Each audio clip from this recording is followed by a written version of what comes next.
उषा बड़ी बेचैनी से रमेश का इंतजार कर रही थी। 5 बज चुके थे और रमेश का कहीं पता ना था। अगर रमेश आज भी ना आया तो वो हमेशा के लिए जुदा हो जाएंगे, लेकिन नहीं, रमेश जरूर आएगा। इसे रमेश पर पूरा भरोसा था। इतने में दरवाजे पर दस्तक हुई। लड़के ने आकर बताया कि भाई साहब बुला रहे हैं। नॉवल को मेज पर पटका और मैं दांत पीसता हुआ अंदर ऑफिस में चला गया। मैं इन बड़े भाइयों से बहुत तंग आ चुका हूँ। जब नॉवल जरा दिलचस्प होने लगता है, इन्हें कोई ना कोई काम जरूर याद आ जाता है। मैं गुस्से में भरा हुआ इनके कैबिन में दाखिल हुआ। जी, मेरी आवाज बिल्कुल पिघल गई। क्या फिर नॉवल पढ़ रहे थे?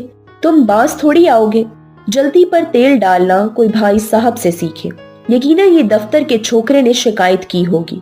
इस छोकरे की तो मैं टांग तोड़ डालूंगा, मैंने सोच लिया। भाई साहब की रोबदार आवाज फिर आई। अच्छा सुनो, जरा नाना चौक जाओ और मेहता जी के दफ्तर से ये कागजात ले आओ। कागजात की फहरिस्त लेकर मैं बस स्टैंड चला गया। जैसे ही मैं बस में बैठा, देखा सामने की सीट पर मेरी वाकिफ एक लड़की बैठी थी। मैंने अपनी बेहतरीन मुस्कुराहट इस्तेमाल की, मगर इसने मुंह फेर लिया और कोई शनासाई जाहिर नहीं की। मैं झेप सा गया। हल्की अंगूरी रंग की साड़ी, सब्ज ब्लाउज और इसकी मुस्कुराहट में खिलते हुए मोतिये के फूल जाने पहचाने थे। मैं इसे जानता था, लेकिन ना जाने क्यों जब सोचा तो याद नहीं आया कि इससे कहाँ मिला हूँ। वो साथ बैठी अपनी सहेली से बातें कर रही थी और मैं सोच रहा था वो कौन है। मैं इससे कहाँ मिला हूँ, कब मिला हूँ, कहाँ देखा है। वो मुस्कुरा रही थी और हंसते में इसके गालों के नन्हे नन्हे गड़े मैंने अपनी आंखों की नरम उंगलियों से जैसे छू ही लिए। इसकी मुस्कुराहट, इसकी बातों का अंदाज, सब जाना पहचाना था, जैसे बरसों पुरानी वाकफियत हो। ऐसा लगता था जैसे आज ही या शायद कल ही तो मुलाकात हुई थी, लेकिन कहाँ मिला हूँ। बहुत सोचने पर भी कुछ याद न आया। वो चुपचाप बस की खिड़की से बाहर देखने लगी और दाएं हाथ की उंगली का नाखून चबाने लगी।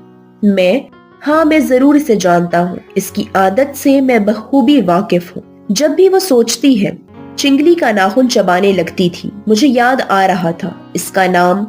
हाँ, नाम तो बताया था इसने। बड़ा प्यारा सा नाम है, छोटा सा, हल्का सा, जैसे क्या नाम बताया था इसने? उफ, मेरी यादाश्त को भी क्या हो गया है। मेरा दिमाग नाम जैसे दिमाग में भिना रहा हो। होठों पर आता है, छूता है, फिर वापस फिसल जाता है। बड़ा अच्छा सा नाम है। कहाँ बताया था इसने? उफ, कुछ याद नहीं आया। वो फिर सहेली से बातें करने लगी। मोती के फूल खिल रहे थे और हंसी के छोटे छोटे गढ़े मेरी आंखों के नरम पपोटों में कपकपा रहे थे। आखिर कब मिला हूँ मैं इससे, याद क्यों नहीं आता। जी में आया जोर से खिड़की में सर दे मारूं और इसका नाम आजाद कर दूं जो इतनी देर से मेरे सर में भिना रहा है। वो सहेली से बातें करती रही। बातें करते करते कभी मुस्कुरा देती, कभी संजीदा हो जाती। होठों को गोल दायरे की सूरत देकर चेहरे पर मौजू के तासरात पैदा करती। बात खत्म होती, बात शुरू होती। गालों में छोटे छोटे नन्हे से गड़े नाचते और मेरी आंखों के नरम पपोटे कपकपाने लगे। जहन उबलता रहा, कलाबाजियां खाता रहा, लेकिन ये याद नहीं आया कि इससे कहाँ मिला हूँ, कब मिला हूँ, कहीं मिला हूँ या नहीं। कहीं ना कहीं मिला जरूर हूँ, वरना इतनी जानी पहचानी सूरत कैसे लगती। मैं अपने कॉलेज की तमाम लड़कियों की गिनती कर गया, लेकिन ये लड़की इनमें कहीं नजर ना आई। इसके बाद मैं तमाम रिश्तेदारों के घर झांकने लगा, तमाम वाकिफकारों की जवान बहू बेटियां देख गया, लेकिन वो फिर भी नदारत। कुछ समझ में नहीं आया कि ये क्या हो रहा है। एक दफा सोचा चलो नहीं याद आता तो जाने दो, क्या लेना है याद करके भी, लेकिन जैसे ही इसकी तरफ देखा, सोचे बगैर रहा ही नहीं गया। एक रिश्तेदार के घर इसकी कड़ी मिला ही रहा था कि कंडक्टर की आवाज कानों से टकराई। नाना चौक। वो बड़े इत्मीनान से बैठी हुई थी, इसे अभी आगे जाना था। कंडक्टर आया, मेरे बस के आखिर तक का टिकट ले लिया। ख्यालात ने एक दफा फिर जहन पर हमला किया। बस चली, बस रुकी और वो सहेली समेत कहीं उतरने लगी। मैं भी वहीं पर उतर पड़ा। चंद कदम आगे चलकर वो दोनों एक बंगले में चली गईं और मैं हक्का बक्का मुंह खोले पागलों की तरह देखता ही देखता रह गया। जिंदगी में कभी अपने आप पर गुस्सा आया है तो उसी दिन। आखिर क्या जरूरत थी इसका पीछा करने की? नहीं याद आया ना, सही, जाने दो। कोई हकीम ने कहा था जरूर याद करो, जरूर मिलो इससे। मैंने जबरदस्ती ख्यालात का रुख मोड़ दिया और फिर इसके बारे में कभी नहीं सोचा। बस पकड़ी और वापस नाना चौक आ गया। मेहता जी को कागजात की तफसील दी। वो कहने लगे, हमें अभी फुर्सत नहीं, फिर आना। मैं बार बार नहीं आ सकता साहब, ये कागजात जरूरी हैं और मुझे अभी चाहिए। जहन कुछ पहले ही से परेशान था, मुझे गुस्सा आ गया। मेहता जी फाइलें ढूंढने लगे। आधे कागजात तो वहीं मिल गए, आधे मेहता जी की एक फाइल में घर पर रह गए थे। मैंने जिद की, नहीं साहब, कागजात तो अभी चाहिए, घर से मंगवा दीजिए। तो ड्राइवर के साथ चले जाइए, फाइल घर पर है, वहीं से ले लीजिए। बहुत अच्छा।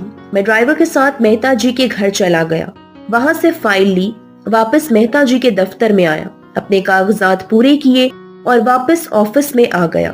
भाई साहब काफी देर कागजात सूंघते रहे। ठीक है, तुम जा सकते हो।